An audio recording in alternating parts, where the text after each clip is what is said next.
ډېر محترم مسلمانان، نن د جمعې مبارکه ورځ ده او د لوی اختر درېیمه ورځ ده. نو یو بهترینه د الله الصمد یو ښکلې وظیفه پکې ځان دپاره انشاءالله وکئ. دا ورځ ډېره مبارکه ده او د ورځې کې نن مازدیګره مونځه پورې به ایام تشریق هم ویلی کېږي. الله اکبر الله اکبر لا اله الا الله والله اکبر الله اکبر ولله الحمد. بس نن مازدیګره پورې موږ سره ټیم دی محترمونه دی ایام تشریق. نو د مازدیګر د مونځ نه پس یا د ماښام د مونځ نه پس دا وظیفه هم وکړه، یا د جمعې د مونځ نه پس دا وظیفه وکړه چې الله تعالی دله ډېر خیرونه درکړي، چې الله تعالی دله ډېر برکتونه درکړي، چې الله تعالی دې حاجتونه پوره کړي. حاجت روا صرف الله، مشکل کشا صرف الله، بیماری لرې کولو والا ذات صرف د الله جل شانه دی.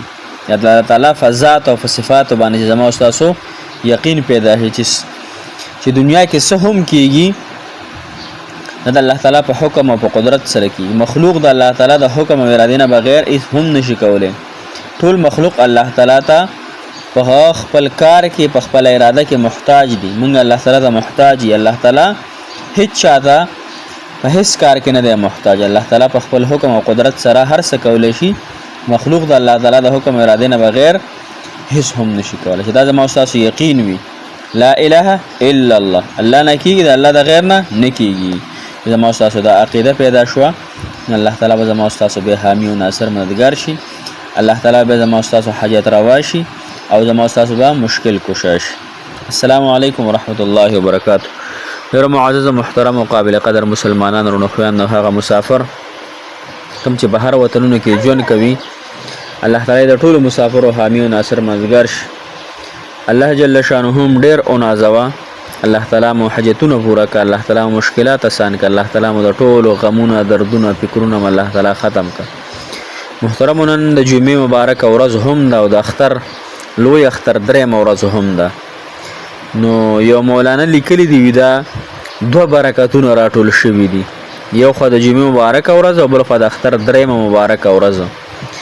نو چې کله دوه برکتي څیزونه دوه د قبولیت والا څیزونه راټول شي او بیا انسان په دغې باندې وظیفه وکړي او بیا د خپل رب کریم نه څه حاجت وغواړي، نو انشاءالله الله جل شانه به ورته ورکړي.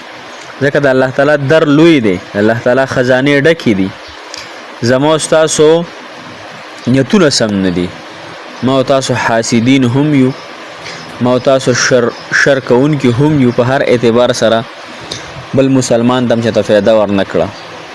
خو نن دا الله الصمد دا بهترینه دا پاورفل وظیفه انشاءالله تاسو وکئ. محترمو، طریقه یې دغه ده چې دا وظیفه به تاسو بس یا د جمعې د مونځ نه پس وکئ او یا یې د مازدیګر د مونځ نه پس وکئ او یا یې د ماښام د مونځ نه پس وکئ. که چا د ماخوستن د مونځ نه پس وکړم څه واقع نشته دی. دا به ستاسو 280 مرتبه وایي، 280 مرتبه الله الصمد الله الصمد الله الصمد. ډېره مکرمه وظیفه ده. د الله الصمد معنی هم د ډېر زیات بې نیازه الله تعالی. الله تعالی چاته وغواړي ډېر زیات له ورکوي، چاته وغواړي نه ورکوي. د الله تعالی خپل ترتیب دی، خپل در دی، خپلې خزانې دي. الله تعالی نه انشاءالله غواړي الله تعالی به تاسو درکوي. دا وظیفه ډېره زیاته بهترینه وظیفه ده. نن ورځ کې خامخا وکړئ. موږ ته هم ډېره دعاګانې کوئ، موږ تاسو ته ډېره دعاګانې کوو. الله تعالی مو خوشحاله او آباد ساته، الله تعالی مو کامیاب او کامران کړه، په دواړو جهانونو مو خوشحالۍ نصیب شه. جزاک الله خیر، احسن الجزاء فی الدنیا والآخرة. السلام علیکم ورحمت الله وبرکاته. فی امان الله. د لوی الله جل شانه په نوم سپارم. الله تعالی مو همیشه دپاره ډېر زیات خوشحاله، ډېر زیات کامیاب او